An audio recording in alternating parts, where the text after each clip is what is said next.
The wind came first, a low moan across the plains that promised nothing but ruin. It was a sound that knew its way through every crack in the cabin wall, a familiar thief that stole what little warmth the fire gave. It rattled the single window pane until Clara thought the glass would shatter, and it sang a lonesome dirge through the broken slats of the fences that marked the edges of her land. Winter in this part of the country was not a season. It was a punishment. It stripped the world down to its bones, leaving behind a skeleton of gray skies, frozen earth, and endless, aching space. Clara Monroe woke each morning to the sound of emptiness. It was a noise all its own, deeper than mere quiet. It was the absence of a heavy boot step on the floorboards, the lack of a gruff voice calling her name from the barn. Most days, it was the soft, rhythmic creak of the rocking chair by the hearth, Nathaniel's chair. It sat there empty, a wooden ghost in the dim morning light. And sometimes, when the wind pushed just right against the north wall of the cabin, the chair would rock, back and forth, a slow, accusing motion that scraped against the silence and frayed the edges of her sanity. She would lie still in her cold bed, the quilt pulled up to her chin, and listen. The creak was a metronome counting out the seconds of her solitude. 1 year. 1 year since Nathaniel had been buried in the frozen ground on the hill overlooking the creek. 1 year of waking to this hollow ache in the air. The house was full of his ghosts. She saw the impression of his head on the pillow beside her, felt the weight of his gaze from the corner of the room where the shadows clung longest. These were not gentle spirits. They were tenants who refused to leave, reminding her with every gust of wind and every settling groan of the house that she was alone, and that many believed she deserved to be. Her husband had died in a way that bred stories, a cattle dispute, the sheriff had called it. Nathaniel had ridden out to confront a rancher named Jebediah Stone about a stretch of grazing land and had been found the next morning at the bottom of a shallow ravine, his horse standing vigil beside him, its leg broken. The official report said he'd been thrown, his head striking a rock, but there were bruises on his arms that didn't match a fall, and a look in Jebediah Stone's eyes that was a little too steady when he offered his condolences. The whispers in the nearby town of Cold River started before the ground had even settled on Nathaniel's grave. They said Nathaniel had been a hard man, quick to anger and quicker with his fists, but he was one of their own. Clara was an outsider, a woman he had brought back from a trip east 5 years earlier, too quiet and too pale for this raw, unforgiving land. The whispers turned her quietness into cunning, her sorrow into a performance. They said she had tired of Nathaniel's heavy hand. They said she had met with Jebediah Stone in secret. They said a woman alone with that much land was a woman with a motive. The preacher's wife, Mrs. Gable, had looked right through her at the general store one day, her lips pressed into a thin, righteous line, and the silence from the other women in the room had been louder than any accusation. So Clara kept to herself. Her world had shrunk to the 30 acres of land that surrounded the cabin, a patch of earth that felt more like a cage than a home. Her days fell into a simple, brutal rhythm dictated by the sun and the cold. She would rise, force down a piece of dry bread with weak tea, and pull on her husband's old woolen coat, which hung on her small frame like a shroud. Her only companion was a gray mare named Ghost, a creature as weary and solitary as she was. She would break the ice in the water trough, her hands turning numb and red, and fork hay into the manger in the small, drafty barn. The horse would nuzzle her shoulder, its warm breath a small, temporary comfort against her cheek. She would talk to it in low tones, her voice rusty from disuse. "Just you and me, girl," she'd murmur, her words swallowed by the vast, indifferent landscape. "Just you and me." She would spend the rest of the day mending what was broken. There was always something broken, a loose shutter, a split fence post, a leak in the roof that wept cold, dirty water onto the floor. The work was hard, her muscles aching with a fatigue that went bone deep, but it was better than sitting inside, listening to the house breathe around her. It was better than staring at the rocking chair. But the loneliness was a persistent rot, eating away at her from the inside.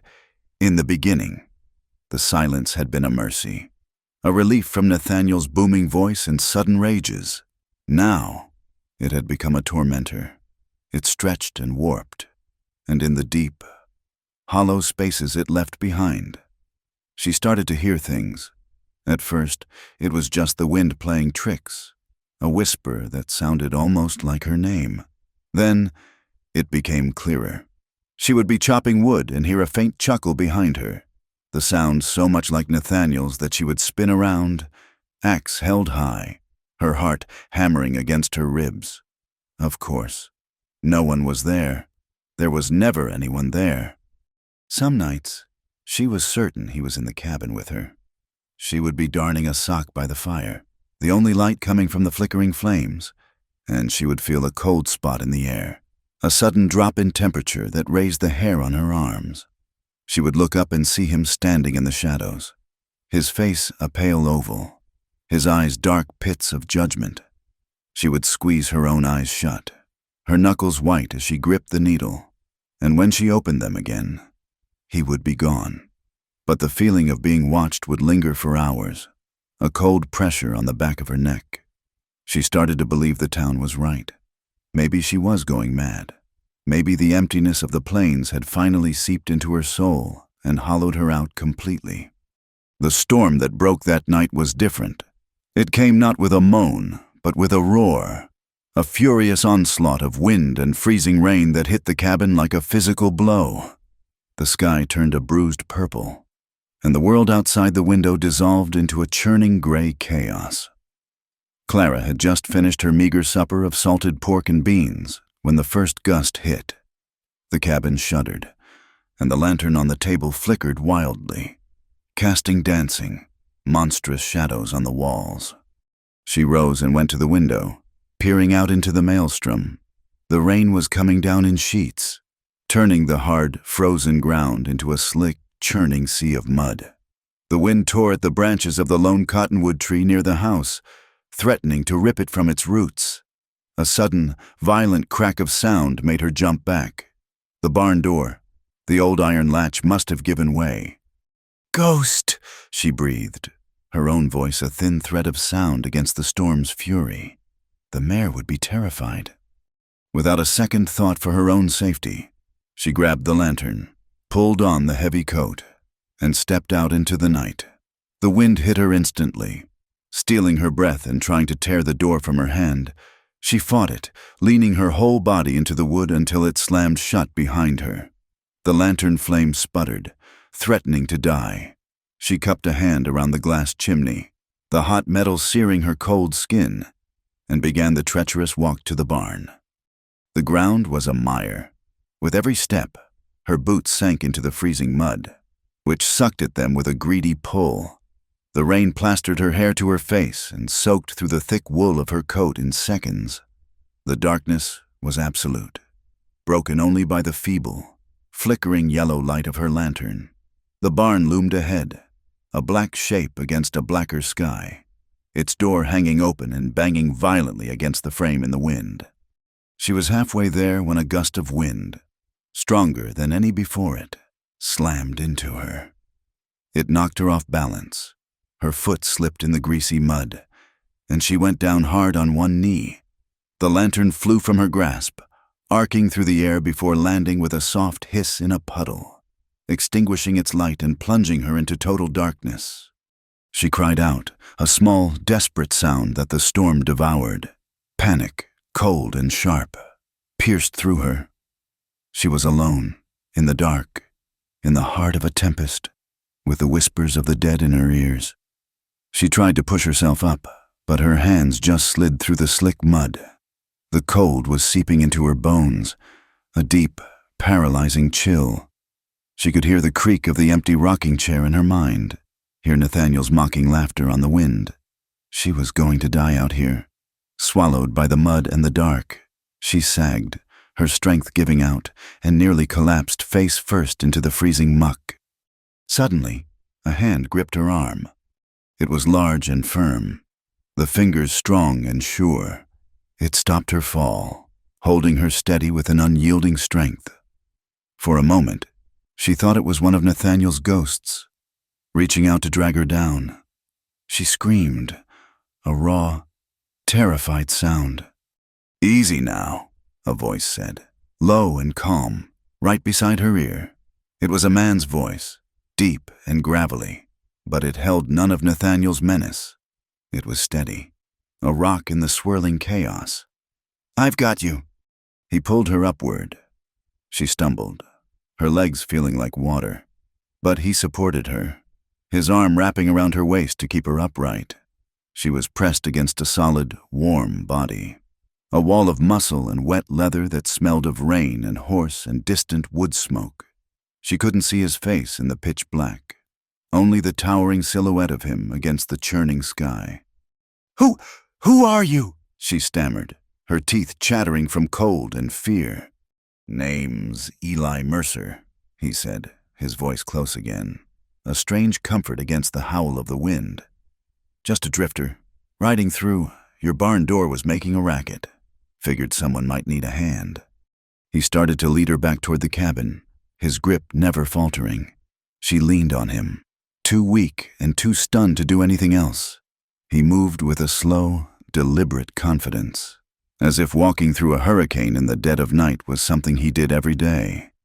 When they reached the cabin door, he guided her hand to the latch. "You'll have to open it," he said.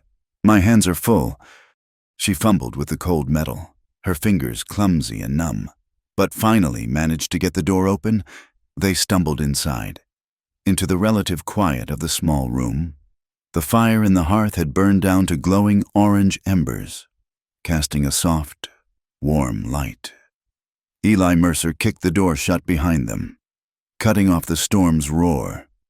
For a moment, there was only the sound of their ragged breathing and the dripping of water from their soaked clothes onto the floorboards. Clara pulled away from him and backed toward the fire, turning to face the stranger who had appeared from the night. He was tall, broader in the shoulder than Nathaniel had been, and his face was all hard lines and angles in the firelight. A dark, scraggly beard covered his jaw, and his hair was plastered to his forehead by the rain. But it was his eyes that held her. They were a pale, washed-out blue, and they looked old, filled with a quiet, weary sorrow that seemed to match the one she carried in her own chest. He took off his wide-brimmed hat, slapping it against his leg to shed some of the water, and she saw he was younger than his eyes suggested, perhaps 30, maybe a little more. His presence filled the small cabin, making it feel even smaller. It was an intrusion, a violation of the lonely sanctuary she had built for herself, and yet it was also a comfort. The sheer solidness of him was an anchor in the storm, both outside and in her mind. She realized with a jolt that she had not spoken to another human being in almost 3 weeks. The sound of his voice, low and steady, was a foreign and unsettling music in the crushing silence she was used to. "Thank you," she said, her voice barely a whisper. She wrapped her arms around herself, suddenly aware of how she must look. Drenched, mud-streaked, her dress clinging to her thin frame. "You saved me. I don't know what would have happened." He gave a slight nod, his gaze sweeping the room, taking in the single cot, the sparse furniture, the empty rocking chair by the fire. He didn't seem surprised by the poverty of it, or by the fact that she was alone. He simply observed, his expression unreadable. "The storm's not letting up," he said, his voice quiet. "It would be a fool's errand to try and ride on before morning." He paused, his pale eyes meeting hers. "I would be grateful for a dry spot by your fire, ma'am. I'll be gone at first light." Clara's heart seized with a familiar fear. A man, a stranger, staying the night.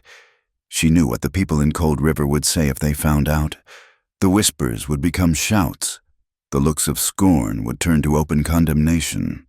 The widow Monroe, taking in a drifter, sleeping under the same roof. They would twist it into something ugly, something sinful. It would confirm every suspicion they already held. But then she looked past him, at the window pane, where the rain lashed like angry fists. She heard the wind screaming around the corners of the cabin, a hungry, predatory sound.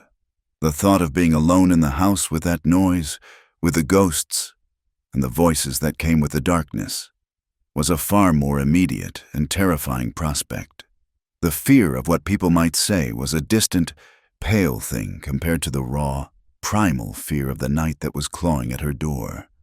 The silence she dreaded was already being held at bay by his quiet, breathing presence. Fear of the dark won.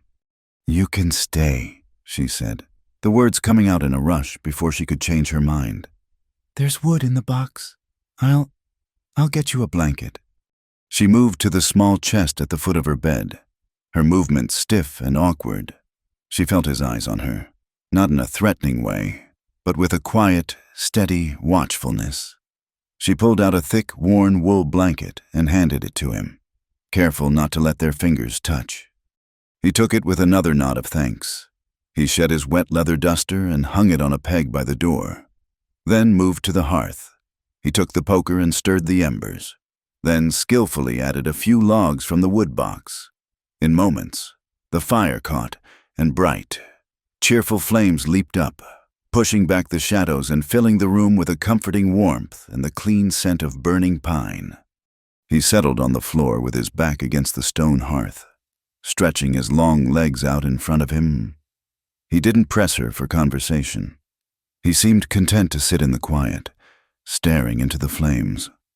Clara found a dry cloth and tried to towel her wet hair, her hands trembling slightly. She sat on the small stool on the other side of the hearth, a safe distance away, and watched him. In the flickering light, she could see the details of him more clearly. His clothes were worn but clean, the clothes of a working man who took care of his things. His hands, which rested on his knees, were scarred and calloused. A long, thin white scar ran from his left knuckle up his wrist, disappearing under the sleeve of his shirt. He had the hands of a man who had seen trouble, who had known hardship. He carried his silence not like an absence, but like a heavy coat he was used to wearing. He, too, seemed to know this particular kind of quiet well. The storm raged on outside, but inside the cabin, a fragile peace had settled. The fire crackled, a warm, living sound. For the first time in a year, the silence in the cabin was not empty. It was shared. It was the quiet of two people breathing in the same room, a quiet that did not ache. Hours passed. Neither of them spoke. Clara felt the exhaustion of the day, the terror of the storm, wash over her in a heavy wave. Her eyelids grew heavy. The firelight was hypnotic, and the steady presence of the man across from her was a strange and powerful sedative. The voices in her head were silent. The ghosts were gone. Finally, she knew she had to sleep. She stood up, her joints stiff. "I'm going to bed," she said softly. You can take the blanket." He looked up at her, his pale eyes catching the firelight. "Thank you, ma'am." She turned and walked to the small cot in the corner of the room. She didn't undress, simply slipped under the thin quilt, her damp clothes clinging uncomfortably to her skin. She lay on her side, facing the wall, her back to him. But she couldn't sleep. She was too aware of him, a large, quiet presence just a few feet away. She listened to the sound of his breathing, slow and even. It was a rhythm that was not her own, a sign of life in the dead quiet of her house. But as the warmth of the fire lulled her deeper toward slumber, the old fears began to creep back from the edges of her mind. She knew what would happen when the fire died down. The darkness would press in, the wind would sound like whispers again, and the silence would return, deeper and more terrible than before, because now she knew what it felt like not to be alone. The brief respite would only make the coming emptiness unbearable. A wave of desperation washed over her, so powerful it was a physical pain. She couldn't face it again, not tonight. Without thinking, without allowing her pride or her fear of judgment to stop her, she turned over. He was a dark shape against the dying glow of the fire, his head resting against the stones. She couldn't tell if he was awake or asleep. She whispered his name into the darkness. "Mr. Mercer?" There was a moment of stillness, and then his voice, low and soft. "I'm here." Tears pricked her eyes. A sob caught in her throat, thick with a year's worth of unshed grief and terror. She fought it down, her voice coming out as a ragged, trembling plea. Half delirious with exhaustion, half desperate with a need so profound she could no longer deny it. "Hold me tight before dawn," she whispered, the words barely audible above the crackling embers and the distant moan of the wind. "I can't bear the silence again." The world returned in fractured pieces of gray light. Clara woke with a start, her body stiff and cold, the rough quilt scratchy against her cheek. For a disoriented moment, she didn't know where she was. The air was still, the wind had died down to a weary sigh, and the silence was not empty. It was filled with the soft, even sound of another person's breathing. Memory crashed over her in a hot, humiliating wave. The storm, the stranger, her desperate, whispered plea. She squeezed her eyes shut, wishing she could burrow into the mattress and disappear. He had not answered her plea with words, nor had he moved from his place by the fire. He had simply remained, a silent guardian in the dark, and his stillness had been more comforting than any touch. He had held the silence at bay just by being there, but in the clear, unforgiving light of morning, her desperation felt like a shameful nakedness. She sat up slowly, pushing the tangled hair from her face. Eli Mercer was already awake. He was crouched by the hearth, coaxing the embers back to life, his broad back to her. His movements were economical and sure, the quiet competence of a man accustomed to fending for himself. He had taken off his boots and set them near the stones to dry. The sight of them, so large and worn, sitting on her floor felt like an impossibly intimate detail. A stranger's boots, a stranger's breath in her house. Relief and shame warred within her. The relief was a physical thing, a loosening in her chest. She had survived the night, the storm, the ghosts. The shame was a tight, cold knot in her stomach. She had exposed the weakest, most terrified part of herself to a man she did not know. She had begged. He must have heard her stir, because he spoke without turning around, his voice low in the morning quiet. "There's coffee in the pot. What was left of it? Anyway." She murmured a thank you and swung her legs out of bed, her damp dress clinging to her skin. She felt clumsy and exposed under his unseen gaze. While he tended the fire, she quickly changed behind the flimsy curtain that partitioned a corner of the cabin, her fingers fumbling with the buttons on a clean, plain calico dress. When she emerged, he had poured 2 cups of the weak, bitter coffee into tin mugs and was standing by the window, looking out at the ravaged landscape. The world outside was a wreck of mud and broken branches. The sky was a clean, pale blue, scrubbed raw by the storm. It was a beautiful, cruel morning. "Fence is down by the creek," he said, his gaze fixed on the distance. "Looks like a section of it was washed out completely." Clara came to stand a few feet away from him, clutching her warm mug. "It doesn't matter. There's nothing to keep in." He turned to look at her then, and his pale eyes were clear and direct in the daylight. There was no pity in them, no judgment, only a calm appraisal. "A good fence keeps more than just cattle in. Ma'am, it keeps trouble out. Shows folks this land is claimed and cared for." She looked away, down into her cup. He was right. Her crumbling fences were a reflection of her crumbling life, an open invitation to predators, both animal and human. "I'll be moving on west soon as my horse is rested," he continued, turning back to the window. "But I'd be obliged to help you repair that fence before I go. Payment for the roof over my head." Her first instinct was to refuse. His presence was a complication she could not afford. Every hour he stayed was another log on the fire of town gossip. But then she pictured herself out there alone, trying to haul the heavy, waterlogged posts from the mud, trying to stretch the wire with her own meager strength. It was a week's work for one person, a day's work for two. She was tired of the cold, tired of the ache in her muscles, tired of things being broken. "All right," she said, her voice small. I would be grateful for the help." He just nodded, as if he had expected her answer. They drank their coffee in a silence that was no longer comfortable, but charged with the awkwardness of the morning after. She made a breakfast of cold biscuits and bacon grease, and they ate standing on opposite sides of the small room, the unspoken memory of her nighttime plea hanging in the air between them like a ghost. The work was a mercy. It gave them something to do with their hands, a reason not to speak. Eli was a hard worker, silent and efficient. He seemed to know instinctively what needed to be done, pulling the splintered posts from the sucking mud with a strength that made her feel frail.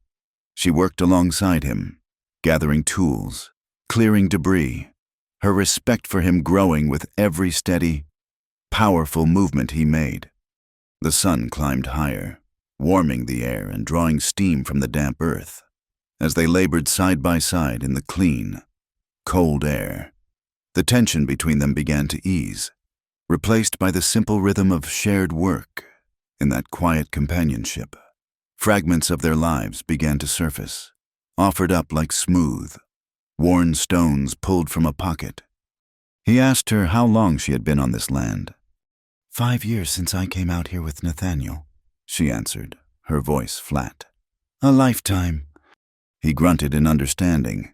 He told her he had been drifting for the better part of a decade, since the war.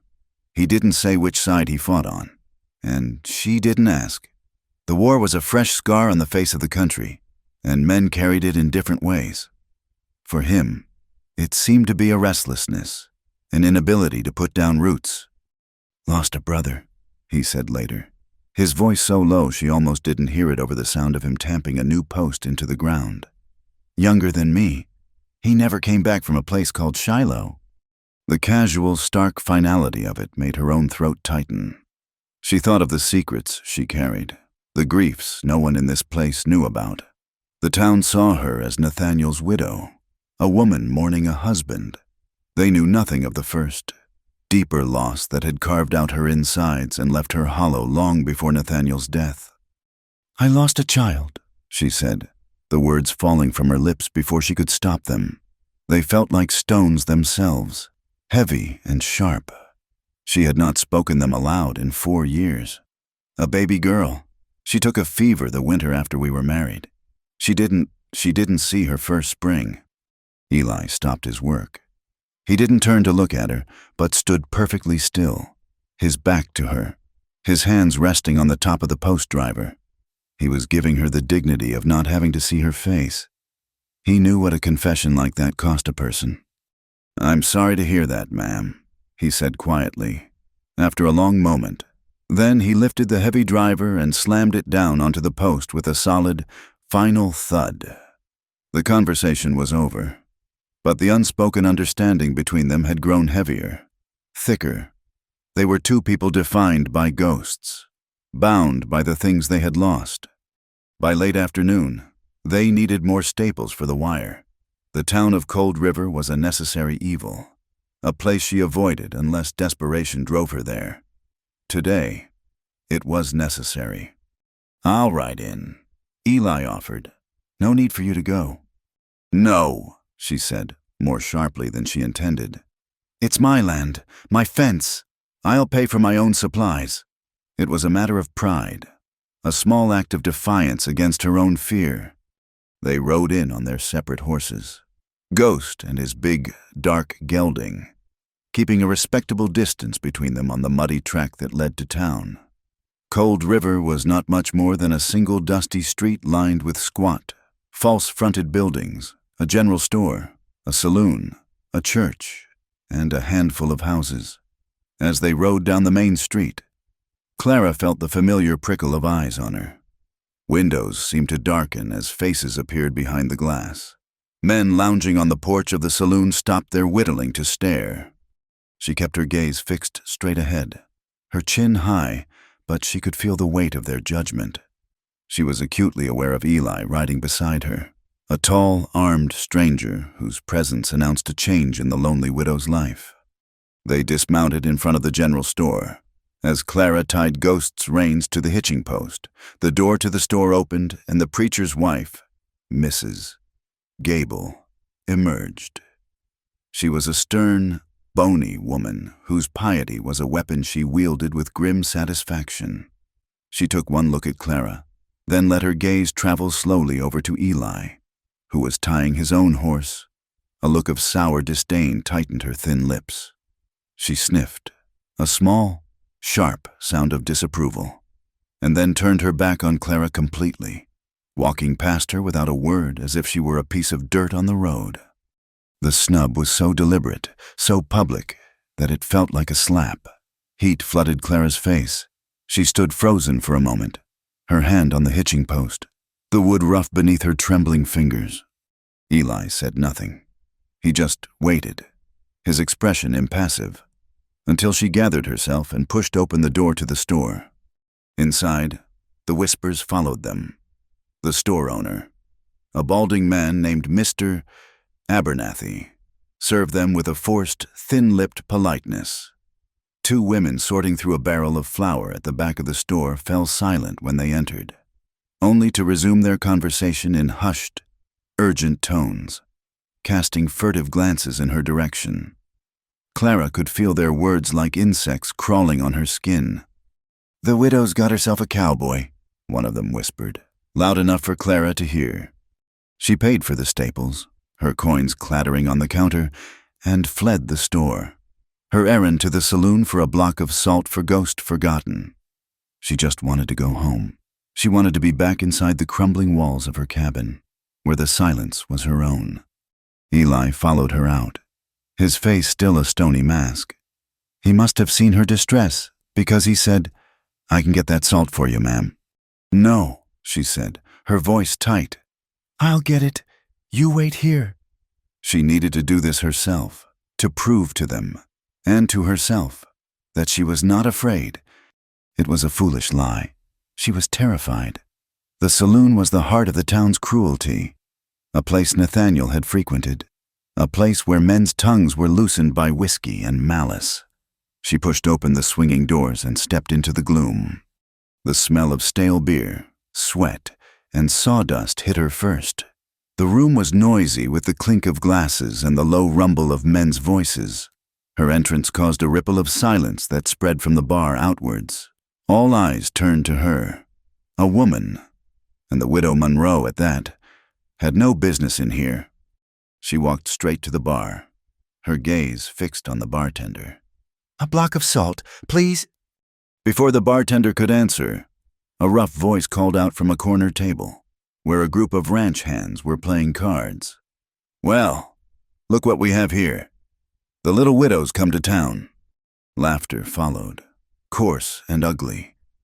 Clara's blood ran cold. She recognized the man speaking. His name was Silas, a brute who worked for Jebediah Stone. Another man chimed in, leaning back in his chair with a greasy smile. "Heard you got some company out at your place. Clara, a big fella to help keep you warm through these cold nights." More laughter. "Vile, humiliating." "Must be hard work," Silas added with a wink to his friends. "Bet he's earning his keep right and proper." Clara felt her whole world shrink to the size of that filthy room. Her throat closed up, and she couldn't breathe. The men's leering faces swam before her eyes. She wanted to run, but her feet were rooted to the floor. She could feel their words stripping her bare, twisting the one small comfort she had found into something cheap and dirty. She never knew how she managed to pay for the salt and walk out of that saloon. She stumbled back into the daylight, her heart hammering, the cruel laughter still echoing in her ears. Eli was standing by the horses, his back to the saloon, but she knew he must have heard. He had to have heard. He took the heavy salt block from her without a word and tied it to his saddle. The ride home was a silent torment. Every clop of the horse's hooves on the road sounded like a word of judgment. The clean, open sky felt like it was pressing down on her, suffocating her. That night, the fragile peace between them was shattered. They ate their supper of beans and cornbread in a thick, unbearable silence. The fire crackled, but it offered no warmth. Clara could feel the anger and humiliation churning inside her like a sickness. It wasn't fair. She had done nothing, asked for nothing, and yet she was being punished, and he was the cause. His presence was the cause. She set her tin plate down with a clatter. "You have to leave," she said, the words sharp and brittle. Eli looked up from his plate, his face shadowed in the firelight. He didn't seem surprised. He just watched her, his expression patient. "Did you hear them?" she demanded, her voice rising, trembling with a fury born of shame. "Did you hear what those men were saying? This is what you brought here. Your presence here is trouble. They think you're—" She couldn't bring herself to say the words. "They are turning me into a whore in my own mind, and you are the reason why." He remained silent, letting her pour out her hurt and anger. He was a rock, and she was a wave crashing against him. "I was fine before you came," she lied, the words tasting like ash in her mouth. "I was alone, but I was left alone. Now I am a spectacle, the town's entertainment. You have to go. In the morning, you have to go." He set his own plate aside carefully, then leaned forward, his elbows on his knees. The firelight carved deep lines into his face. When he finally spoke, his voice was quiet, but it carried a weight that filled the entire cabin. "I know what it's like," he said softly. "To be hated. To have folks look at you and see a monster." Clara stared at him, her anger faltering in the face of the profound sadness in his voice. "You think they hate you for no reason," he continued, his gaze lost in the flames. "But it ain't no reason. They just got the wrong one. Sometimes, the person who hates you the most is yourself, and you give them a reason. You carry it around for them." He fell silent for a long moment, and she could see a struggle happening behind his eyes, a man wrestling with a ghost he had carried for a long, long time. "I told you I lost a brother in the war," he said, his voice rough with an old pain. "That was a lie. I mean, he's gone, but it wasn't the war that took him. It was a fire, and it was my fault." He took a deep breath, the sound shuddering in the quiet room. "His name was Samuel. He was 16. All he ever wanted to do was raise horses. He loved them more than people. We had a barn, back home. One night, there was a storm. Like last night, I was supposed to check the lanterns, make sure they were out, but I was courting a girl. I was in a hurry. I thought I had done it, but I must not have." His voice cracked. The wind knocked one over. The whole barn went up like a tinderbox. I woke up to the screaming, not from my brother, from the horses. It was the most terrible sound I've ever heard. I ran out. Samuel was already in there, trying to get them out. The roof was on fire, smoke everywhere. I tried to go in after him. I got this. He held up his left hand, showing her the long, pale scar that snaked up his arm. A falling beam. It knocked me back. I tried to get up, to go back in, but the whole thing came down. He stared at his scarred hand as if it were a snake. I just stood there and watched it burn. I listened to my brother die. The whole town. They all said it was a terrible accident. They said I was a hero for trying to save him. But I knew I hadn't checked the lantern. I killed him just as sure as if I'd set the fire myself." He finally looked up at her, and his pale eyes were swimming with a grief so raw and so deep it stole her breath. "So you see, ma'am," he whispered, "I know what it's like to have folks look at you and whisper, because every time they do, they're just saying what I've been telling myself every single day for 10 years. Clara sat in stunned silence, her own anger and humiliation seeming petty and small in the face of his monumental guilt. She saw him then, not as a drifter, not as the source of her trouble, but as a man who was just as haunted as she was, just as trapped by the past. He was not the cause of the town's poison. He was just another victim of it. Her anger drained away. leaving behind a hollow ache of empathy. She didn't know what to say. There were no words for a pain like that. As she reached for her plate to clear it away, her hand brushed against his. His skin was rough and warm. The touch was brief, accidental, but it sent a jolt through her, a current of shared sorrow and understanding. It was the first time they had touched since he had pulled her from the mud. She pulled her hand back quickly, her heart thudding. He did the same. They looked at each other across the small space, two broken souls adrift in a sea of grief. There was something new in the air between them, something fragile and tentative and terrifying. It felt a little like hope, and they were both too used to grief to know what to do with it, or to trust that it could possibly be real. Eli Mercer did not leave the next morning, nor the morning after that. The sky, which had been so deceptively clear after the storm, turned a sullen, bruised gray. A new cold front swept down from the north, bringing with it not a blizzard of clean, white snow, but a relentless, miserable siege of freezing rain. The world outside the cabin became a sheet of treacherous, glittering ice. The branches of the cottonwood trees sagged, heavy and crystalline, and the muddy ground froze into a landscape of jagged, unnavigable ruts. Travel was not just difficult, it was suicide for man or beast. He was trapped. They both were.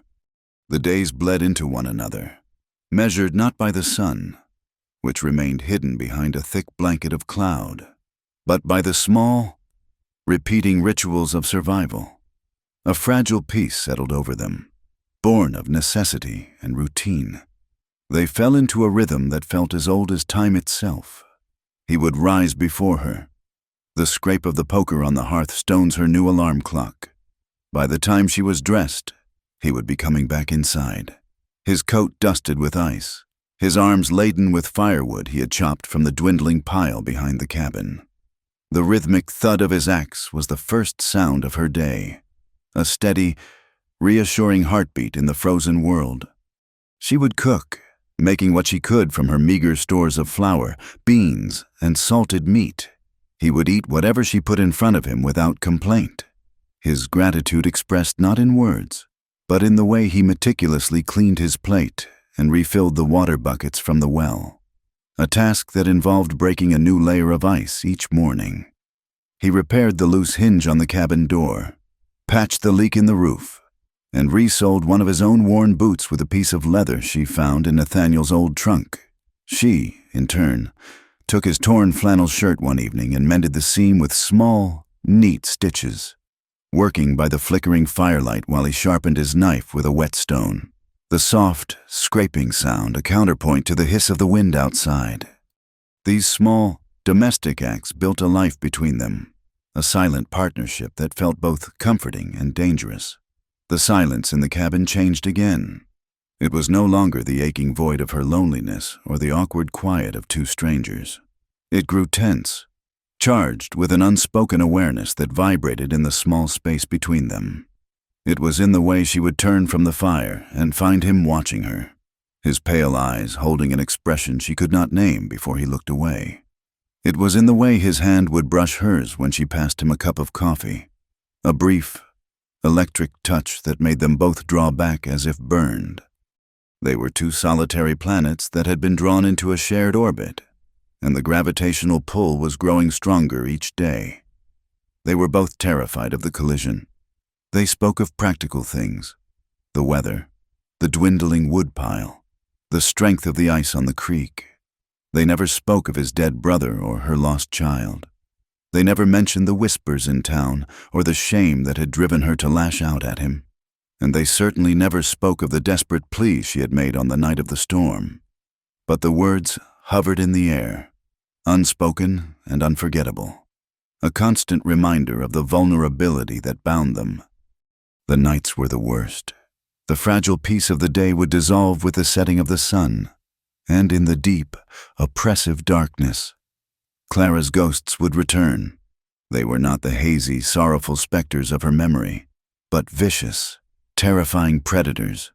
She would dream of Nathaniel, not the man she had once tried to love, but the man he had become, his face bloated and purple with rage, his voice a roar that shook the walls of the cabin, his heavy hands reaching for her.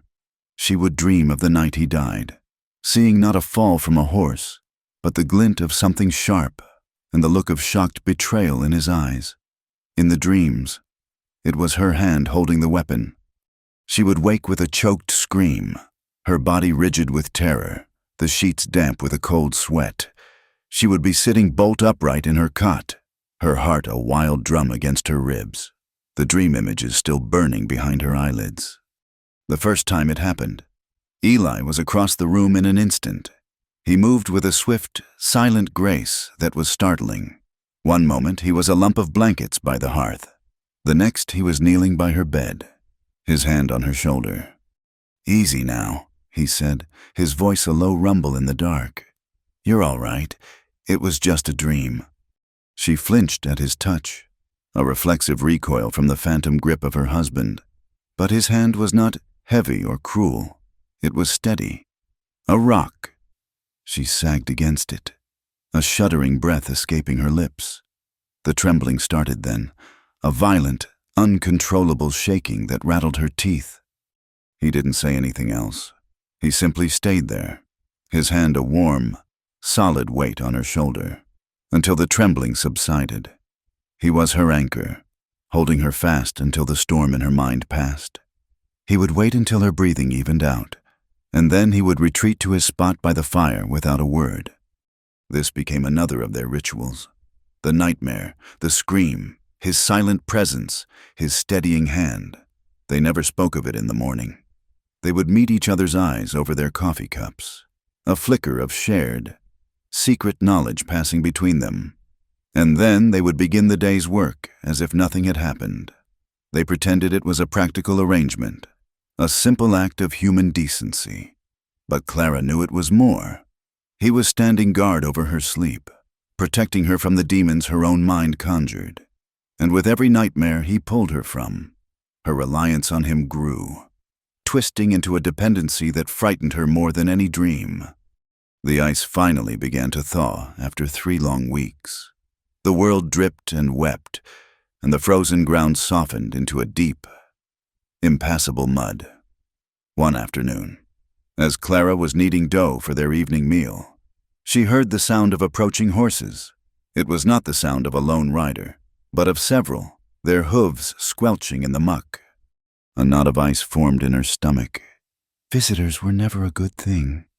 Eli had heard them too. He was by the door in an instant, his hand resting almost casually on the butt of the revolver holstered at his hip. He peered through a crack in the door. "It's the sheriff," he said, his voice flat. "And he's got a posse with him." Clara's hands froze in the dough. The sheriff, a man named Harris, with cold, assessing eyes and a mouth that seemed permanently fixed in a skeptical line. "Stay back from the door," Eli commanded softly.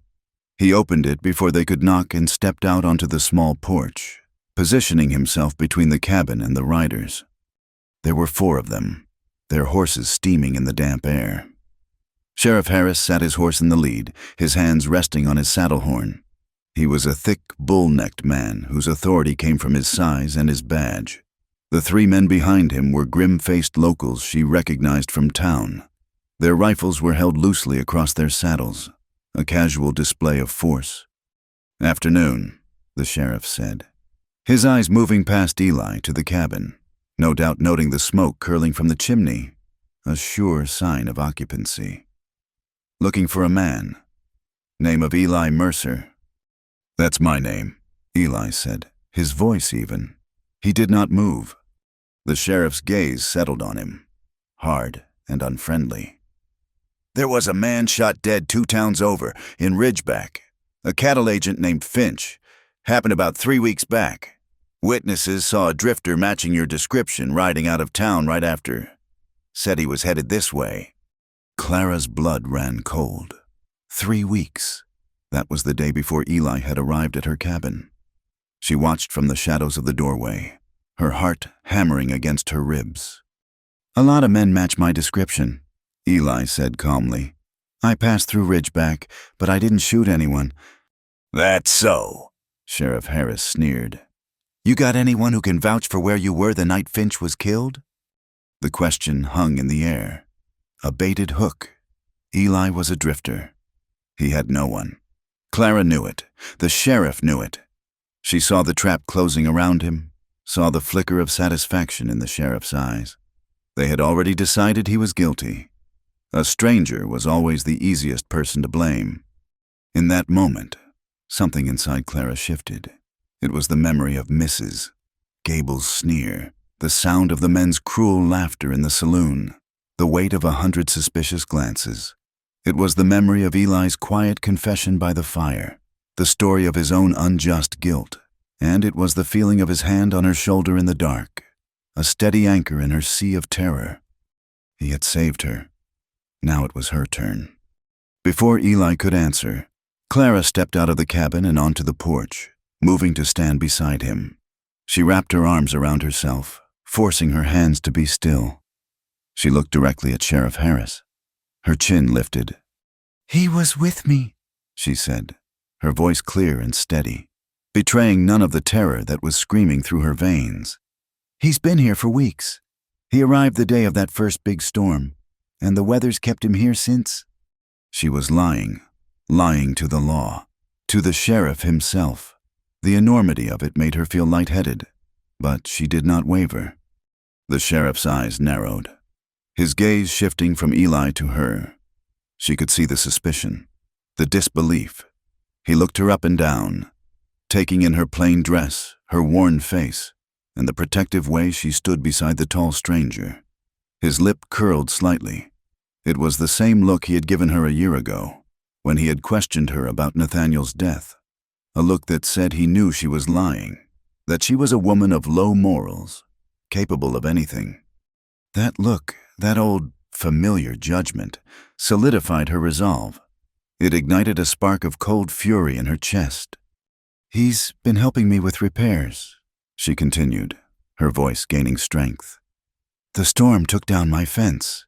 He's been here, on this land, every single day." Sheriff Harris held her gaze for a long, tense moment. The air crackled with unspoken accusations. The men behind him shifted in their saddles, their hands moving closer to their rifles. Eli stood beside her, silent and still as a statue, but she could feel the tension radiating from him. Finally, the sheriff gave a short, cynical laugh. "Well, now, ain't that convenient?" he said, his voice dripping with sarcasm. He spat a stream of tobacco juice into the mud near the porch. "All right, Mrs. Monroe. We'll take your word for it. For now." He wheeled his horse around. "But you tell your handyman not to ride too far. We might have more questions for him." With that, he and his posse turned and rode away, their horses churning the mud, leaving a thick, hostile silence in their wake. Clara stood on the porch until they were out of sight, her body trembling with the aftermath of her defiance. When they were gone, her strength deserted her, and she sagged against the doorframe, a wave of nausea washing over her. Eli turned to her, his face unreadable. "You shouldn't have done that," he said, his voice low and rough. "You shouldn't have lied for me." "They were going to take you," she whispered, not looking at him. "They had already decided you were guilty." She looked up at him then, her eyes pleading for him to understand. "I know that look.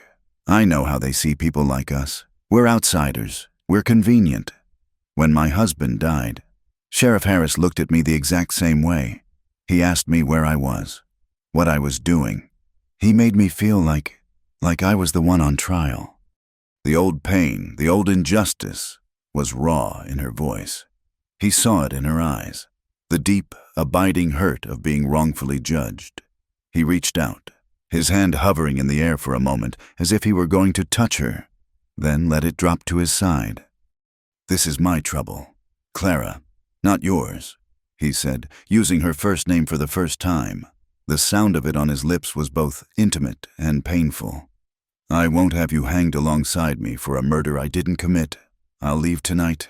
I'll draw them off, lead them away from here." "No!" The word was torn from her, a raw, desperate cry. "No, you can't! If you leave, they'll catch you! They'll kill you!" She took a step toward him, her hands clenching at her sides. The thought of the silence returning, of being alone again with her ghosts and her fears, was more than she could bear. But it was more than that now. The thought of him, this quiet, haunted man, being run down like an animal because of her was unthinkable. "Please," she begged, her voice trembling with a storm of emotions she couldn't name, fear, desperation, and a fierce, protective yearning that terrified her with its intensity. "Please, Eli, stay." That night, the air in the cabin was thick with everything that had been said and everything that had not. The posse was gone, but their threat lingered, a poison that had seeped into the fragile peace of their sanctuary. Clara could not settle. She paced the small floor, her arms wrapped tightly around herself, her mind replaying the sheriff's sneering face, the weight of her lie, the terror of almost losing the one person who made the world feel solid. Eli sat by the fire, watching her. He had not agreed to stay, but he had not left. Finally, she stopped in front of him. She had to make him understand. She had to tell him why the silence she had once sought as a refuge had become a prison, and why his presence was the only thing that made her feel safe. "You don't know about Nathaniel," she began, her voice a low, unsteady whisper. "No one does. When I first met him, he was charming. He said all the right things. He promised me a new life, away from the city, a home of our own. I believed him." She stared into the fire, the flames blurring through the tears that filled her eyes. "But the loneliness out here, it changed him, or maybe it just revealed who he truly was. The charm became a temper. The promises became demands. He started to drink, and when he drank, his love turned hard. It turned to terror." She hugged herself tighter, the memory a cold weight in her belly. "He never wanted the baby. When she died, he blamed me. He said I was weak, that my body had failed him. After that, the silence started. He would go days without speaking to me, just watching me with those cold, angry eyes. The silence was a punishment. It was a weapon he used to hurt me. And then there were the nights he would break the silence. Those were worse." She was trembling again, but this time it wasn't from a nightmare. It was from the memory of a living hell. "So when he died, when I found him at the bottom of that ravine, I felt a terrible, wicked thing. I felt relief. And then the guilt came. Guilt for feeling free. And the town. They saw the relief. They thought it was proof of something sinister. So I shut myself away. The silence became my refuge, a wall to keep them out. But I was still trapped, trapped with his ghost, trapped with the memory of his cruelty." She finally looked at Eli, her face streaked with tears, her soul laid bare. "So you see," she whispered, her voice breaking, "when you came, you filled the silence, but it wasn't his silence. It was just quiet, a quiet that didn't hurt, a quiet that felt safe.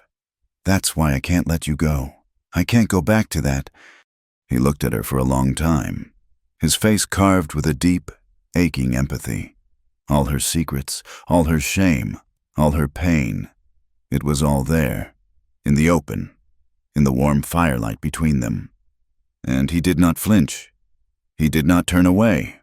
Slowly, he stood up and closed the small distance between them. He reached out, not with lust, not with pity, but with a profound and solemn understanding. He gently took her hands in his. His were rough and calloused, but his touch was unbelievably soft. He didn't pull her closer, didn't try to kiss her. He simply stood there, holding her hands, his thumbs stroking the backs of her knuckles. It was the most intimate gesture she had ever known. It was an anchor. It was a promise. It was a confession, silent and absolute, that he understood her brokenness because he was broken too. And in that quiet, shared space, bound by their ghosts and their grief, they were, for the first time, not entirely alone. Spring did not arrive gently. It came in a rush of violence, a great and sudden thawing that broke the river ice with a sound like cannon fire. The valley, which had been locked in a frozen, gray slumber, seemed to exhale a long, shuddering breath. Water ran in newly carved rivulets down the hillsides, the air sweetened with the smell of damp earth and awakening life, and the first stubborn shoots of green pushed their way through the muddy soil. It was a time of rebirth, and inside the small cabin, a fragile and tentative spring was blooming as well. The confessions they had shared, his of guilt and hers of terror, had cleared the air between them. The tension of unspoken things was replaced by the quiet hum of a shared understanding. They had seen the ugliest, most broken parts of each other and had not turned away. In the wake of that vulnerability, something new and tender began to grow. But just as the thaw brought the danger of floods and shifting earth, the warmth growing between them brought a new and more immediate peril. The news came on the wind, carried by a traveling peddler who stopped at the homestead for a drink of water. He was a gossip, his eyes lingering on Eli with a knowing curiosity. The cattle agent, Finch, who had been shot in Ridgeback, was not just some nameless man. He was the youngest son of Silas Croft, a powerful rancher whose land and influence stretched across 3 counties. Croft was a man known for his wealth, his ruthlessness, and his cold, unforgiving nature. He had put up a substantial reward for the man who killed his boy, and his own ranch hands were scouring the territory, eager to claim it. The peddler's words hung in the air long after he had gone, a death sentence delivered on a pleasant spring afternoon. Eli was no longer just a suspect in the eyes of a skeptical sheriff. He was the target of a rich man's vengeance. Word spread through Cold River like a grass fire. The town, which had already judged them, now grew openly hostile. Clara's weekly trip for supplies became a gauntlet of hatred. No one would meet her eye. Mr. Abernathy at the general store served her in stony silence, counting her coins as if they were tainted. The whispers were no longer whispers. They were audible murmurs of killer's woman and traitor. She was no longer just the strange widow. She was an accomplice, a woman who had chosen to shelter a murderer, and in their eyes, the murderer of a local boy. The fact that Silas Croft's ranch was 50 miles away mattered little. In the small, insular world of the valley, he was one of them, and Eli was an outsider. Therefore, Clara had betrayed her own. The culmination of their hatred arrived one morning at dawn. Clara had gone out to feed Ghost when she saw it, scrawled across the weathered gray wood of her barn in big, dripping letters of bright red paint were 2 words: Murderer's Bride. The air rushed from her lungs. The paint was still wet. It glistened like fresh blood in the pale morning light. The words were a brand, a public declaration of her sin. They were meant to scar, to shame, to isolate her completely from the world. She stood there for a long time, the bucket of oats hanging forgotten from her hand, a cold, sick feeling churning in her stomach. This was not the work of idle gossipers. This was a direct threat, an act of violation that had breached the sanctity of her home. Eli found her there, her back rigid, her face a pale, stricken mask. He saw the words on the barn, and a muscle jumped in his jaw. A look of such profound self-loathing crossed his face that it was more terrible than any anger. He turned not to the barn, but to her. "This is it, Clara," he said, his voice a low, rough rasp. "This is the end of it. I'm leaving. Tonight." "No," she said, her own voice a hollow echo. "Do not say no to me," he bit out, his quiet patience finally cracking. He gestured at the barn with a sweep of his arm. "Look at that. This is my fault. I have brought this poison to your door. I have made you a target. I've seen this before. It starts with paint, and it ends with a rope. I will not have your life on my conscience. Not yours, too." The ghost of his brother Samuel was in his eyes, a raw and agonizing wound. "And where will you go?" she demanded. turning to face him, a fire beginning to kindle in the pit of her stomach, burning through the shock and fear. "You'll run, and they'll hunt you. Silas Croft's men will hunt you like a dog. You won't last a week." "That is my concern," he said, his face a hard mask of stone. "I should have left the morning after the storm. Every day I have stayed here has been a mistake, and it has put you in more danger." "A mistake?" The word struck her, and the fire in her belly roared to life, a wild, defiant blaze. "Was it a mistake when you held my shoulder in the dark and kept the nightmares at bay? Was it a mistake when you sat and listened while I told you things I had never told another living soul? Was it a mistake that for the first time in years, the silence in my own home doesn't feel like it's trying to swallow me whole?" Tears of rage and desperation streamed down her face, but her voice did not break. It grew stronger. "You are the only thing in my life that is not a mistake. The world outside this farm, the whispers, the hatred, that vile paint on my barn, that is the poison. Not you. You are the antidote, and I will not let them take you from me. I will not let them win." She had never spoken with such certainty in her life. She had never fought for anything. She had only ever endured, but now she was fighting. For him. For the fragile, beautiful life they had built in the ruins of their pasts. It was not just a bond of shared grief anymore. It was love. A quiet, fierce love that had been forged in the crucible of isolation and defiance. It was more real and more powerful than anything she had ever known. He stared at her, his resolve visibly crumbling in the face of her passionate refusal. He saw not a frightened widow, but a warrior, a woman of impossible strength who was choosing to stand with him against the world. He didn't say another word. He just turned, grabbed a bucket and a stiff brush, and began to scrub the red paint from the barn door. She stood with him, and together, they worked in silence, trying to erase the ugly stain, knowing all the while that some things, once seen, could never be scrubbed away. In the days that followed, the world outside the farm ceased to exist. They were two people on a desert island, their small patch of land the only reality. The threat that lay beyond the broken fences only served to draw them closer, to intensify the quiet intimacy of their days. They were living on borrowed time, and they both knew it.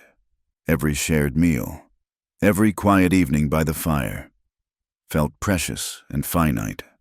One morning, they rose before the sun, the air still cool and smelling of damp clover. They had decided to ride the southern boundary of her land, checking the fences they had repaired. A thick mist clung to the valley floor, muffling the world in a soft, gray silence. It was a silence that felt sacred, a peace they had stolen from the world. They stopped on a small rise overlooking the creek, the water a silver ribbon in the pre-dawn light. They dismounted and stood for a moment, side by side, watching the sky in the east begin to lighten from charcoal to a soft, bruised purple. "I haven't felt this," Eli said, his voice a low murmur. "Since before the war, this quiet." "It was never silence I was afraid of," Clara said softly, looking at his profile in the dim light. "It was the emptiness. It feels different now." He turned to look at her, and in his eyes, she saw all the unspoken things that had passed between them. The gratitude, the understanding, the shared pain, and the fierce, protective tenderness that had grown in its place. He raised his hand, his scarred, calloused fingers trembling slightly as he brushed a stray strand of hair from her cheek. His touch was hesitant, reverent, as if he were touching something impossibly fragile. She leaned into his touch, her eyes fluttering shut. Her heart was a frantic bird in her chest. This was it, the moment she had both yearned for and feared. He lowered his head, and his lips met hers. It was not a kiss of passion, but of desperation and profound relief. It was soft, questioning, the taste of coffee and cold morning air. It was the sealing of a pact, a confession whispered without words. They were two fugitives, and this kiss was their crime. an act of rebellion against the world that had condemned them both. When they finally broke apart, they were both trembling, their foreheads resting against each other, their breath mingling in the cool air. A sound escaped Clara's throat, a small, breathy noise that was halfway between a sob and a sigh. And then, for the first time since he had met her, for the first time in what felt like a lifetime, she laughed. It was not a loud sound. It was soft, delicate, like the rustle of dry leaves. But it was pure and genuine. It was the sound of a spring thaw in her own soul. Eli pulled back, a look of stunned wonder on his face. He stared at her as if he had just witnessed a miracle. A slow, gentle smile touched his own lips, a rare and beautiful thing that transformed his hard, sorrowful face. "What?" she asked, a blush rising on her cheeks. "That sound," he said, his voice filled with awe. "I do believe that's the sound that could wake the dead." The illusion of peace, of their stolen, perfect world, lasted for 2 more days. It was a sun-drenched afternoon. Clara was in her small garden, tending to the new shoots of beans and corn, her heart lighter than it had been in years. Eli was in the barn, repairing a piece of harness. The laughter she had shared with him felt like a permanent warmth inside her, a small, glowing coal that the world could not extinguish. The sound of hoofbeats, fast and hard, shattered the afternoon quiet. It was not the sheriff this time. This was the sound of men in a hurry, the sound of a hunt. Clara's blood ran cold. She straightened up, her hands covered in dirt, and saw them cresting the hill, a group of 5, maybe 6 riders, armed with rifles and a grim, determined purpose. They were not lawmen. They were vigilantes. "Eli!" she screamed, her voice sharp with terror. He burst out of the barn, his revolver already in his hand. He took one look at the approaching riders and then at her. There was no time to run, no place to hide. "The cellar," she said, her mind working with a clarity that shocked her. She grabbed his arm and pulled him toward the cabin. "The root cellar. The entrance is under the rug." He hesitated, his instinct to stand and fight warring with the need to protect her. "Clara, no, I won't hide behind your skirts." "You will," she insisted, her grip on his arm like steel. "They will kill you. Eli, this is not a fight you can win, but they won't hurt me. Not yet. Now, go!" She shoved him into the cabin.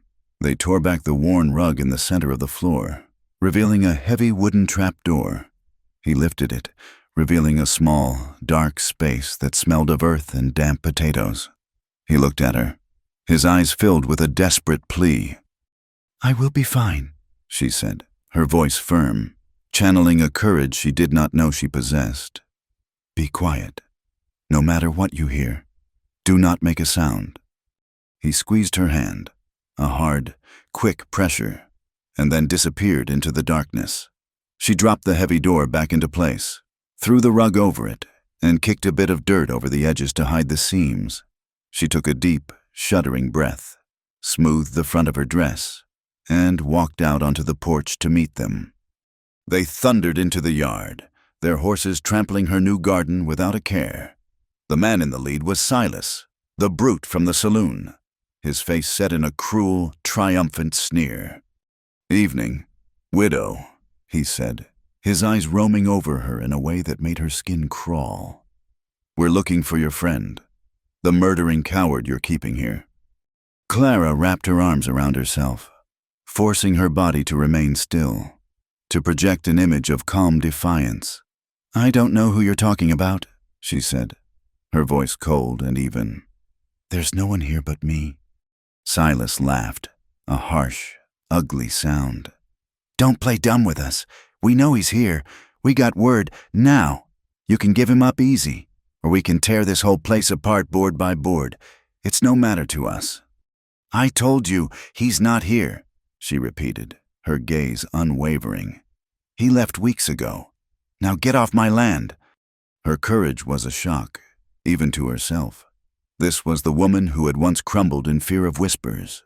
Now she was standing alone, facing down a pack of armed men. her body a shield for the man she loved who was hiding just a few feet beneath the floorboards. Silas dismounted, his spurs jingling as he strode toward the porch. He stopped at the bottom step, looking up at her, his eyes filled with menace. "You're a liar. I can smell a liar, and I can smell a man's presence in this house." He gestured to his men. "Search the barn. Check the shed. If you find him, shoot him on sight." 2 of the men dismounted and stalked toward the barn, their rifles ready. Clara's heart hammered against her ribs, but she did not move. She kept her eyes locked on Silas, refusing to show any fear. She could feel Eli in the cellar beneath her, could feel his stillness, his silent rage.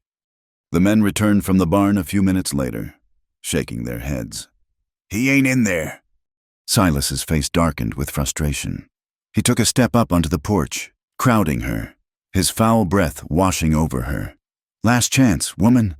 Where is he?" "He is gone," she said, articulating each word like a stone. He stared at her for a long, agonizing moment, searching her face for any crack in her composure. She gave him nothing. Finally, with a snarl of disgust, he turned and stomped back to his horse. "He's here somewhere," he spat, swinging himself into the saddle. "And we'll find him. We'll be watching this place. Every road, every trail." He leaned forward, his face a mask of pure malice, and pointed a finger at her. "And when we do find him, you'd best pray we don't find you with him, because harboring a murderer is a hanging offense. We'll see you swing from the same tree." He jerked his horse's reins, and the group galloped away, leaving a trail of trampled earth and a thick, suffocating cloud of dread in their wake. Clara remained on the porch, her legs trembling so violently she had to grip the post to stay upright, until the sound of their hoofbeats had completely faded into the twilight. The world shrank to the size of 30 acres. The vibrant, hopeful spring that had promised so much became a prison, its beauty a mocking reminder of the freedom they did not have. They lived like fugitives on Clara's own land, their lives governed by the ever-present threat of hoofbeats on the horizon. Every morning began with a cautious scan of the valley from the dim cover of the cabin window. Every day was spent in a state of hyper-vigilant quiet, starting at every snap of a twig, every call of a distant hawk.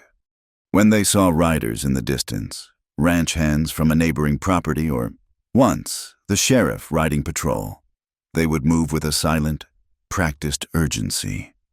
Eli would disappear into the dark, earthy confines of the root cellar, and Clara would go about some simple, domestic chore outside, her heart a cold, heavy stone in her chest, a placid expression carefully arranged on her face until the danger had passed.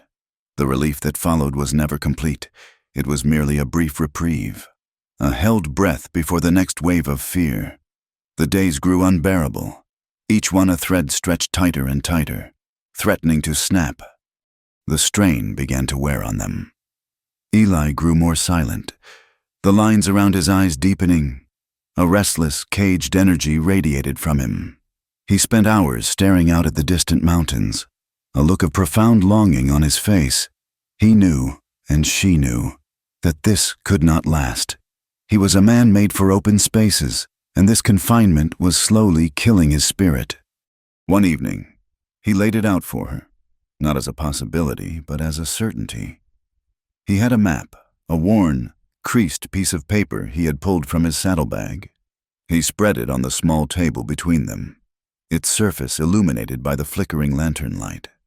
"New Mexico," he said, his finger tracing a faint line southward. "It's a long ride, but if I can get across the border, into the territory, a man can disappear there, start over. Croft's Reach doesn't extend that far." Clara stared at the map, at the sprawling, empty spaces it represented. It was a map of her future, a future without him. The emptiness she had fought so hard to fill was yawning before her again, vast and terrifying. She said nothing. In the days that followed, she helped him prepare. A hollow ache settled deep in her bones, and she moved as if in a dream. Her actions detached from her feelings.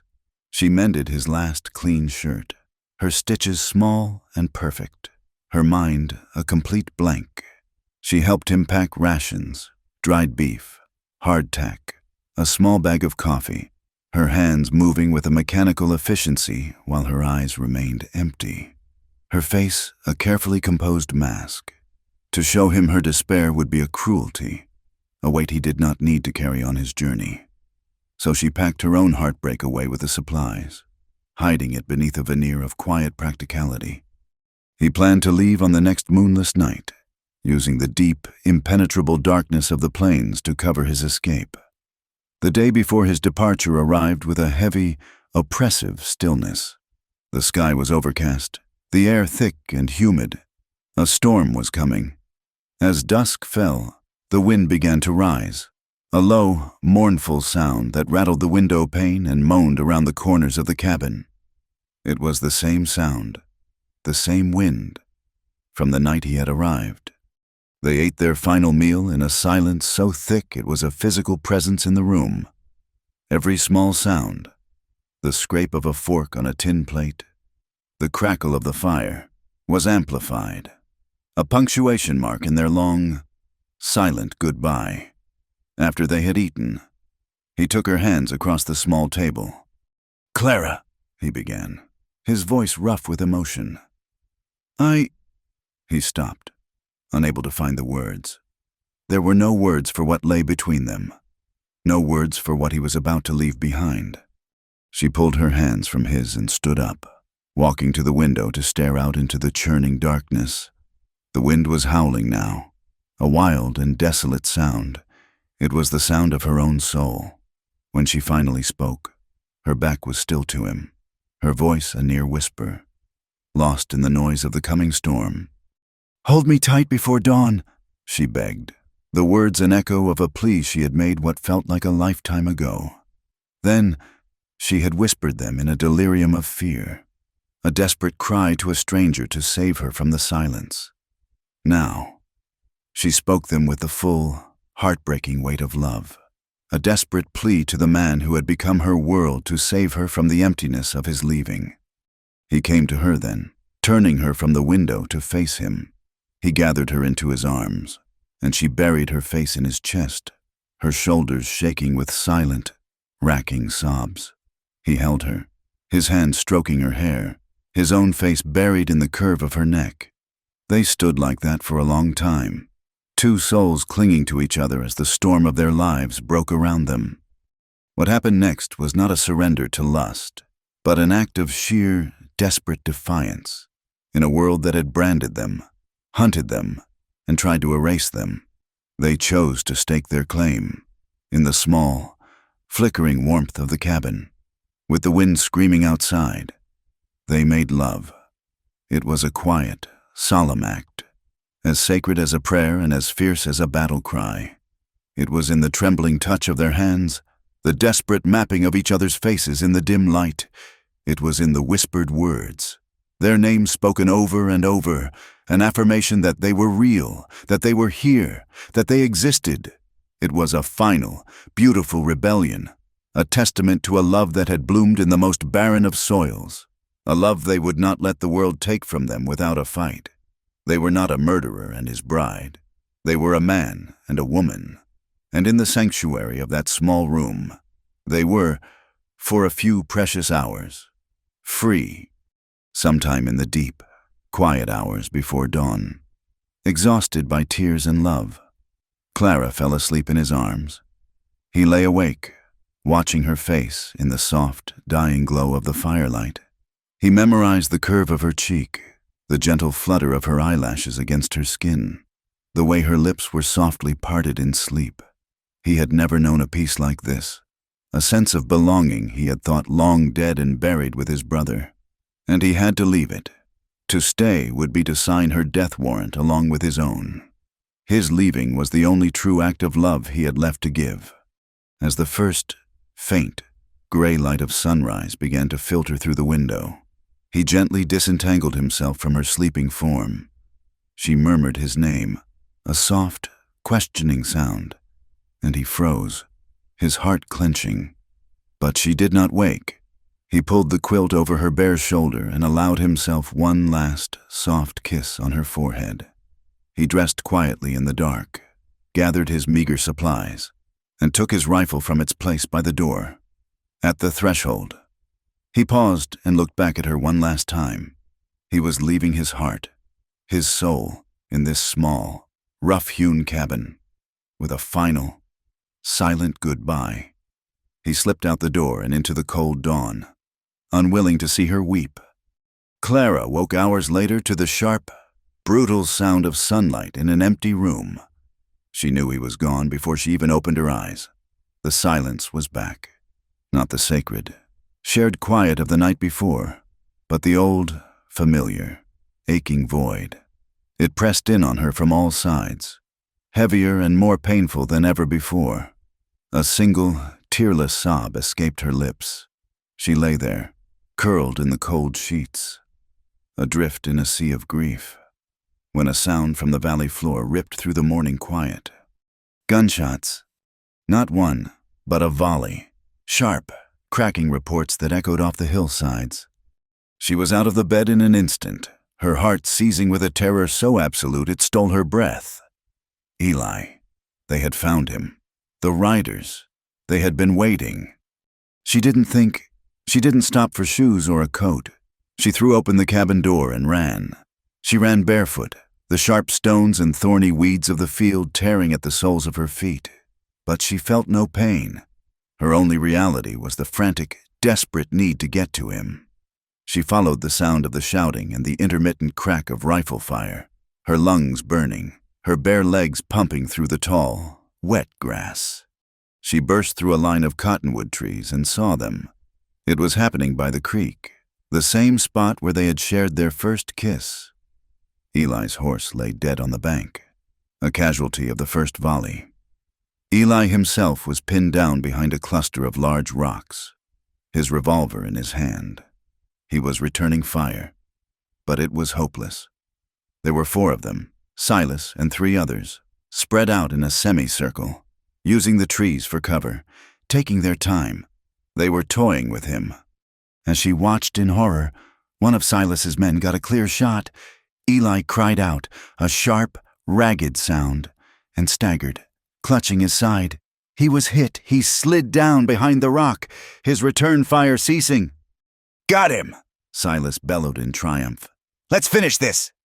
They started to advance, moving in on the rocks where Eli was cornered, wounded, and surely dying. Something inside Clara snapped. The fear, the grief, the passivity. It all burned away in a white-hot surge of pure, protective rage. The world narrowed to a single, savage purpose: save him. She didn't even realize she was moving until she was skidding to a halt beside the rock where he lay. He was slumped against the stone, his face pale and slick with sweat, a dark, blossoming stain of red spreading across his shirt. His revolver lay on the ground beside his outstretched hand. Clara, no! He gasped, his eyes wide with disbelief and terror for her. Get out of here! Run! But she didn't run.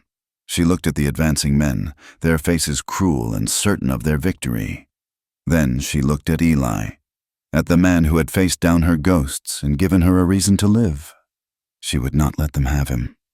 Without a moment of hesitation, she snatched the heavy revolver from the ground.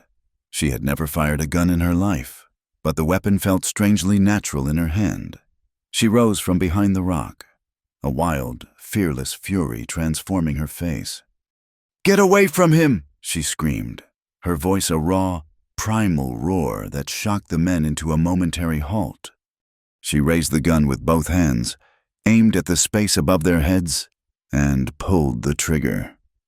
The revolver bucked in her grip, the explosion deafening. Bark splintered from a tree near Silas's head. The men scrambled for better cover, their triumphant expressions replaced with stunned confusion. The woman's gone crazy! One of them yelled. Shoot her!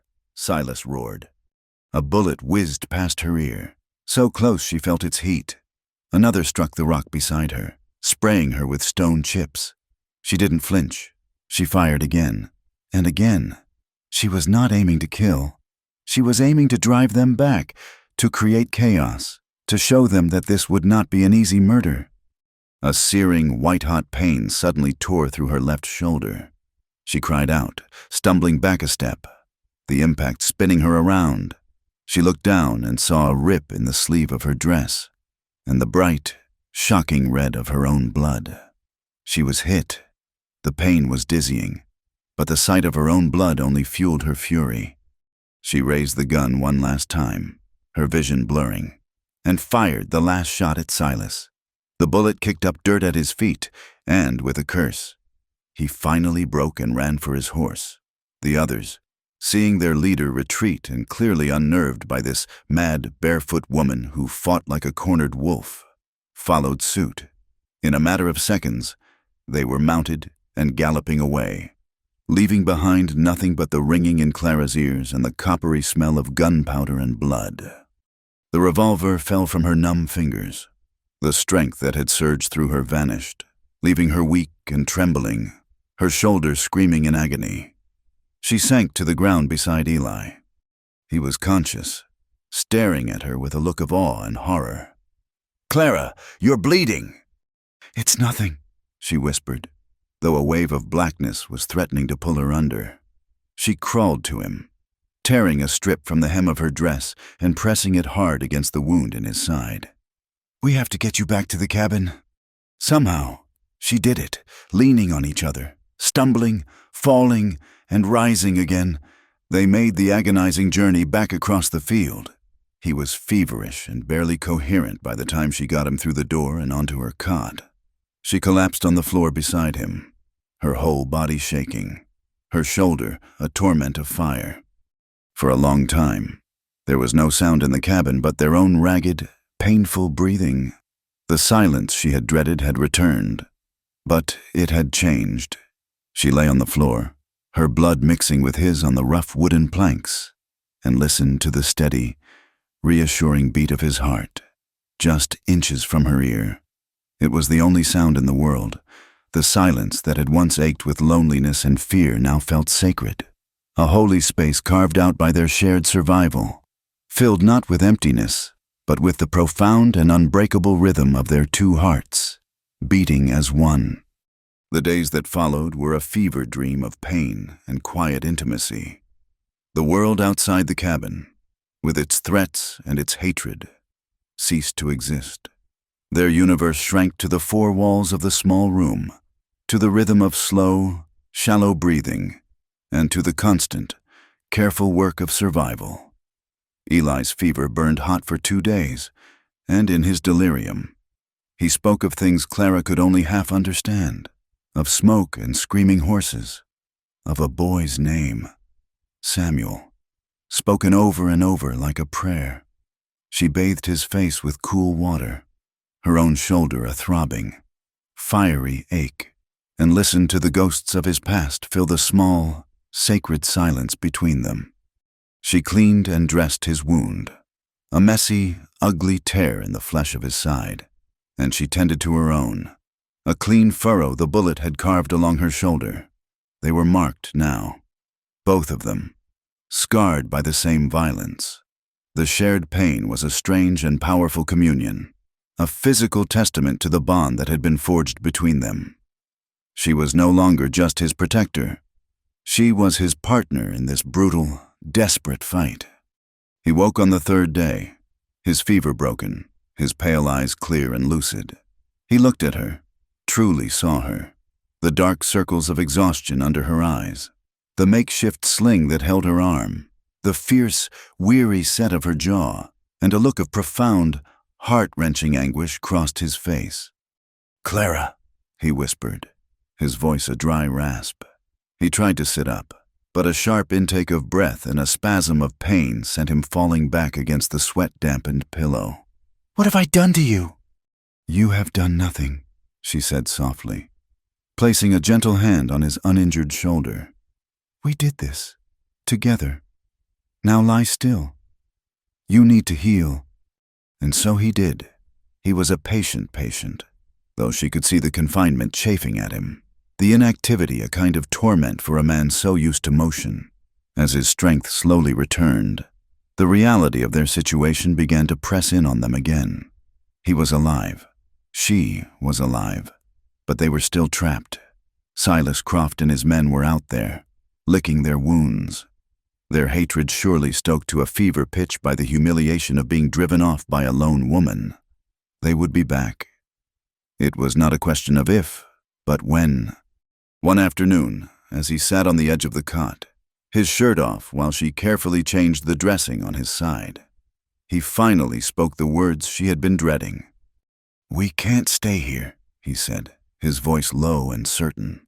He would not meet her eyes, instead staring at his own scarred hands. What happened at the creek? That was a miracle that will not happen twice. They will come back, and they will come back with more men. They will not be so careless next time. Clara's hands stilled.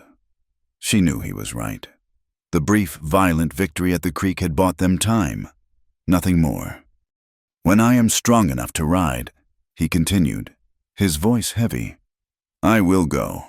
But this time I want you to come with me." He finally looked up at her, and his eyes were filled with a raw, desperate plea that mirrored the one she had once made to him. "Come with me, Clara. We can follow the plan. Head south to New Mexico. We can find a place where the names Croft and Mercer mean nothing. A place where we can start." The words hung in the air. A breathtaking, terrifying invitation. A new life. A future. Everything she had secretly, hopelessly, allowed herself to dream of in the quiet moments of the past weeks. But as she looked around the small, familiar cabin, at the worn-out floorboards she had scrubbed 1,000 times, at the soot-stained hearth that had been the center of her world, a wave of fear and profound reluctance washed over her. She thought of the small, mounded grave on the hill overlooking the creek, Nathaniel's grave. He had been a cruel man, a monster who had turned her life into a prison of fear. But he was her husband. She had stood before God and a preacher and made a vow. In some deep, unexamined part of her soul, she still felt the weight of that promise, the duty to tend his final resting place, to be the sole keeper of his memory. However bitter it was, to leave would be to abandon that duty, to let his name be swallowed completely by the wilderness. And this land, these 30 acres of unforgiving rock and soil, it had been her cage, but it was a familiar one. She knew the sound of the wind in the lone cottonwood, the way the light fell across the floor in the late afternoon, the exact spot where the first spring wildflowers bloomed. It was a harsh and lonely place, but it was hers. She had bled into this soil, both literally and figuratively. To walk away felt like a kind of amputation, like cutting off a part of herself. Her ghosts were here. The ghost of the man she had married, the ghost of the man he had become, the tiny, innocent ghost of the baby girl she had buried long before. This land was soaked in her history, in her grief. Leaving felt like a betrayal of the person she had been, the woman who had survived so much in this very spot. Who would she be without the familiar ache of her past to define her? "I don't know," she whispered, turning away from him, unable to bear the hope in his eyes when her own heart was so full of fear. This is all I have, all I am." He did not press her. He understood, better than anyone, the way the past could sink its roots into a person, holding them fast to a place of pain. The question remained between them, unanswered, a silent tension that was more agonizing than the threat of Croft's men. A week later, the decision was taken out of her hands. A lone rider approached the cabin. It was Sheriff Harris. Eli instinctively reached for his revolver, but Clara put a hand on his arm. The sheriff was alone, his horse moving at a slow, deliberate walk, his hands in plain sight. This was not an attack. Clara met him on the porch, her posture stiff and wary. Eli stood in the doorway behind her, a tall, silent shadow. Sheriff Harris stopped his horse in the yard and tipped his hat, a gesture of respect that was so unexpected it set Clara on edge. His face was weary, his usual cynical expression replaced by something that looked almost like contrition. "Mrs. Monroe," he said, his voice tired. "I've come to tell you that the matter concerning Mr. Mercer is closed." Clara stared at him, her mind unable to process his words. "A drifter was caught trying to sell Silas Croft's horse 2 counties over," the sheriff explained, shifting in his saddle. "The horse belonged to his son, Finch." The drifter confessed to the whole thing, said he ambushed Finch on the road, robbed him, and shot him. The description he gave of the killing, the location, it all matched up. He had Finch's pocket watch on him. There's no doubt he's the one. The world tilted on its axis. It was over. The accusation, the bounty, the chase, it was all gone. Eli was a free man. A wave of relief so powerful it made her knees weak washed over Clara. "So his name is cleared," she said, her voice trembling slightly. "Officially, yes," the sheriff said. And then he sighed, a heavy, world-weary sound. He looked from her to the silent man in the doorway. "But I came here to tell you something else. To warn you, officially, Mercer is innocent. But around here," he shook his head, "around here, he's still the man who hid on your land. And you're the woman who lied to the law for him. You stood against Croft's men. You shot at them. Silas Croft is not a man who forgives. And this town has a long memory. Clearing his name with the law won't clear it with the folks in Cold River. They will never look at either of you the same way. You will never find peace here." He gathered his reins, his duty done. "I'm not telling you what to do," he said, looking at Clara with a glimmer of something that might have been pity. "I'm just telling you how it is. This valley has its own kind of law, and you two have broken it." He turned his horse and rode away, leaving his words to settle in the quiet afternoon air. The legal threat was gone, but the sheriff's warning had simply replaced it with a different, more permanent kind of prison. Clara looked out at the valley, at the familiar lines of the hills, the curve of the creek, the distant, hazy shape of the town. She had been a prisoner here for years, a prisoner of her marriage, then of her grief, then of the town's suspicion, and finally, of the threat against Eli. Now, even with his name cleared, she would remain a prisoner of their hatred. They would never forgive her for choosing an outsider. Her life would be a daily trial of averted eyes, of spiteful whispers, of a loneliness made all the more bitter because it would be shared. Her choice, which had seemed so impossible just moments before, was now brutally, undeniably clear. She could stay here and live a half-life, imprisoned by the ghosts of the past and the whispers of her neighbors. Or she could leave with the man who had walked through the storm and set her soul free.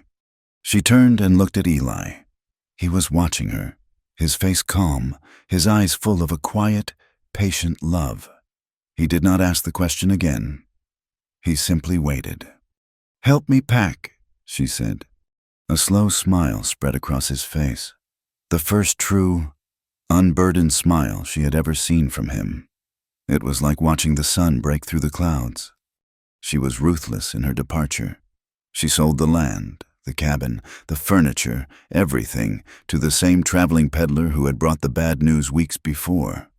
He was a shrewd man and knew he was getting a bargain, but he paid in cash and asked no questions. The transaction was swift and clean. She took only what she could fit in her saddlebags, a change of clothes, her mother's silver locket, and the small, worn Bible that held the only record of her daughter's brief life. She went to Nathaniel's grave one last time. She stood before the simple wooden cross, the wind whipping her hair around her face. She felt no anger, no hatred, only a deep, profound sense of release. "Goodbye, Nathaniel," she said softly. "May you find a peace I could not give you." She laid a single wildflower on the mound of earth and walked away without looking back. They rode out as the first hint of color was staining the eastern sky. The world washed in the pale, ethereal light of a new day, dawn, which had for so long been her enemy. The harbinger of another day of solitude was now the promise of a new beginning. As they reached the ridge that overlooked the valley, Eli pulled his horse to a halt. Clara stopped beside him. They looked back one last time. Below them, the valley lay sleeping, a patchwork of shadow and mist. It looked cold, still, and empty. It was a perfect portrait of the life she was leaving behind.